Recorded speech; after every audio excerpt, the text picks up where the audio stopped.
Innal hamdalillah nahmaduhu wa nasta'inuhu wa nastaghfiruh wa na'udzu billahi min syururi anfusina wa min sayyiati a'malina wa may yahdihillahu fala mudhillalah wa may yudlil fala hadiyalah.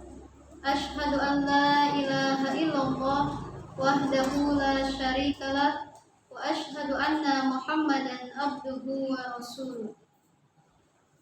Rabbi shrah li sadri wa yassir li amri wahlul 'uqdatam min lisani yafqahu qawli. Amma ba'du.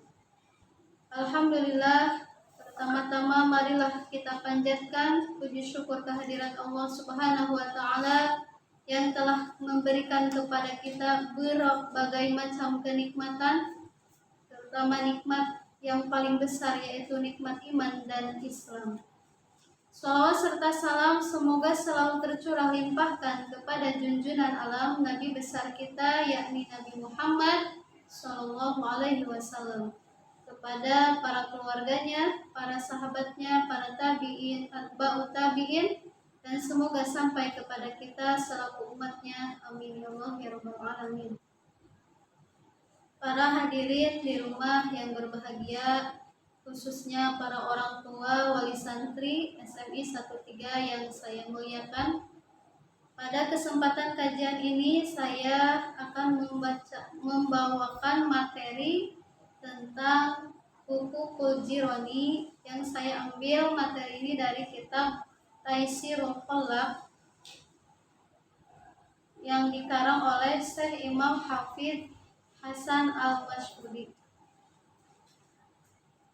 Huququl Jirani yang artinya hak-hak tetangga. Pengertian daripada tetangga adalah man jawarat darahu daroka ila arba'ina daran min kulli janibin.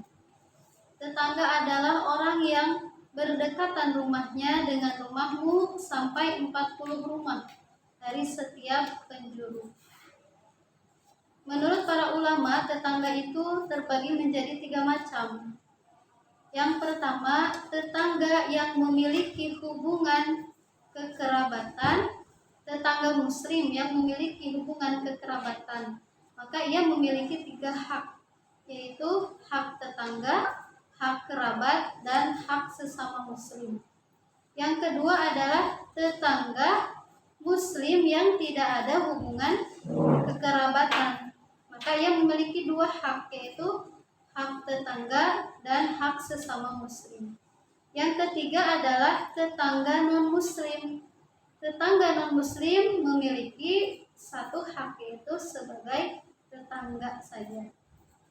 Baik, saya akan menguraikan ada beberapa macam hak-hak yang harus dipenuhi terhadap tetangga.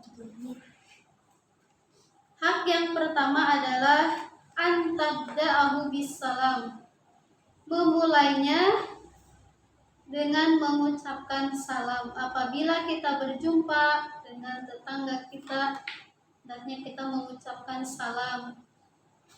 Atau kalau kita bertemu dengan tetangga yang non-muslim, menyapanya dengan wajah yang manis, wajah yang menyenangkan. Jangan sampai kita dengan tetangga tidak pernah bertanya, bersapa. Kemudian hak yang kedua adalah berbuat baik terhadap tetangga.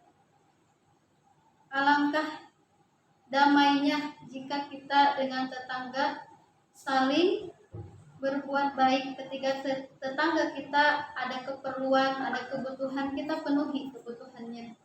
Ada kekurangan, kita cukupi kekurangannya. Atau hal yang lainnya.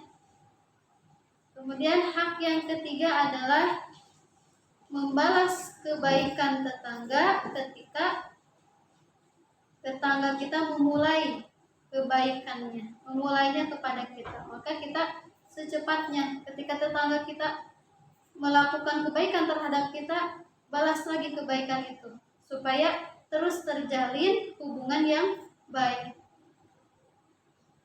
Yang keempat adalah kita memberikan hartanya yang termasuk harta daripada miliknya tetangga. Misalkan kita punya hutang kepada tetangga, segera dikembalikan. Atau kita meminjam barang milik tetangga, segera dikembalikan. Ya, jangan sampai tetangga itu menunggu kapan dikembalikan barangnya, karena tidak mungkin misalkan dia mengambilnya karena ya tidak enak. Ya, jadi kita mengembalikan harta benda atau benda-benda milik tetangga, dikembalikan kembali. Yang kelima, apabila tetangga kita sedang sakit, maka kita harus menjenguknya.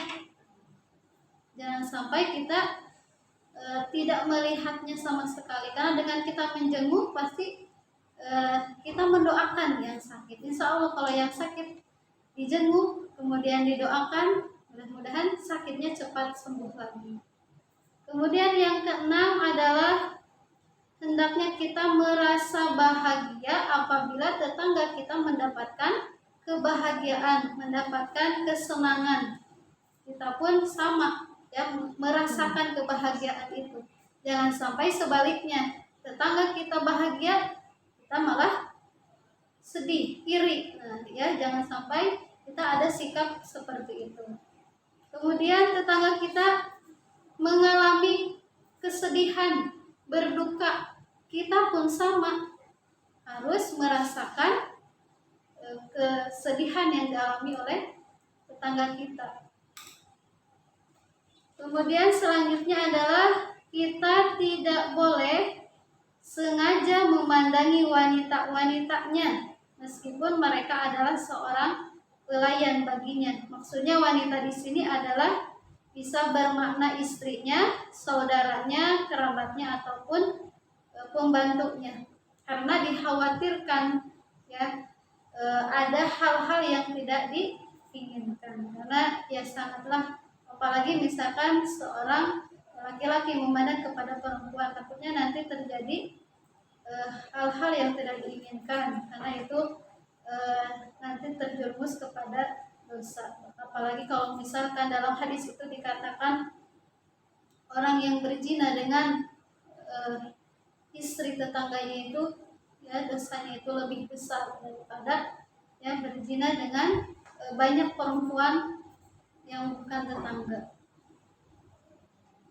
Kemudian selanjutnya kita hendaknya menutupi auratnya atau menutupi kesalahan dan aibnya tetangga kita. Jangan sampai kita mendengar aib kekurangan tetangga kemudian kita ceritakan lagi kepada orang lain. Ya, jangan sampai kita mau mengumbarkan lagi aib orang lain, karena dalam hadis dikatakan kalau kita ya menutup kekurangan orang lain, maka Allah akan menutup kembali aibnya di hari kiamat. Nah, sebaliknya kalau kita membuka aib orang lain, pasti Allah akan bukakan aib kita. Maka oleh karena itu kita tutuplah rapat-rapat ya aib orang lain, jangan sampai kita mengumbarnya kepada yang lain. Selanjutnya yaitu tidak mengganggu tetangga kita. Nah, ya kita jangan sampai mengganggu atau kita melakukan hal-hal yang tidak disukai oleh tetangga kita. Ya, misalkan tetangga kita, apalagi kalau tetangga kita itu keluarga kita, ada hubungan kerabat, misal orang tua kita tidak suka mendengar musik kencang-kencang gitu ya, udah tahu tidak suka tapi dilakukan. Nah, kita harus bisa menjaga itu, jangan sampai kita melakukan hal-hal yang tidak disukai oleh tetangga kita. Kemudian selanjutnya yaitu apabila kita hendak berjumpa dengan tetangga kita, kita harus memasang wajah yang manis, wajah yang ramah, kemudian memuliakan tetangga dengan penuh kehormatan.